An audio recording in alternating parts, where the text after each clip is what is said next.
My dear brothers and sisters, we have all made vows to Allah subhanahu wa ta'ala. Allah subhanahu wa ta'ala tells us in Surah Al-A'raf, verse 172, and remember when Allah subhanahu wa ta'ala extracted from the children of Adam and made them testify, Alastu bi rabbikum, am I not your Lord?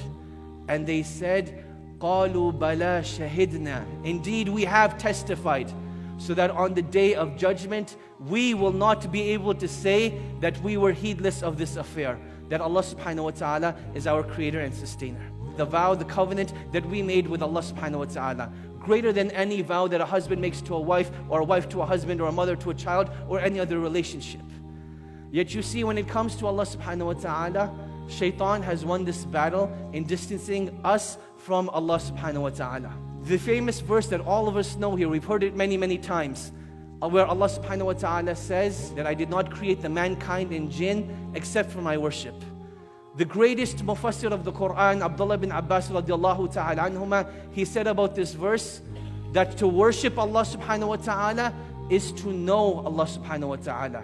Meaning that the greatest form of worship that we can do is to get to know who Allah subhanahu wa ta'ala is.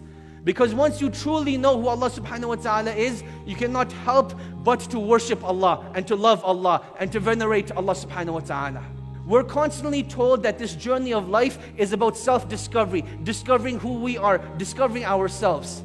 But Allah subhanahu wa ta'ala tells us in this verse that in order to truly discover who you are, in order to truly discover your potential, you need to discover who Allah subhanahu wa ta'ala is first.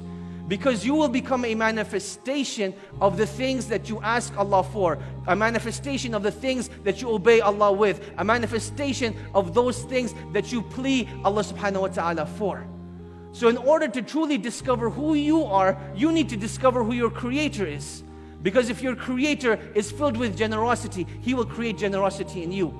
If your creator is loving, He will create love in you. If your creator is pardoning, then He will instill pardoning inside of you as well. So to discover who you are and who you should be, you need to realize and learn who your creator is. لا خوف ولا حزن لمن هداه حبله متين لا يندثر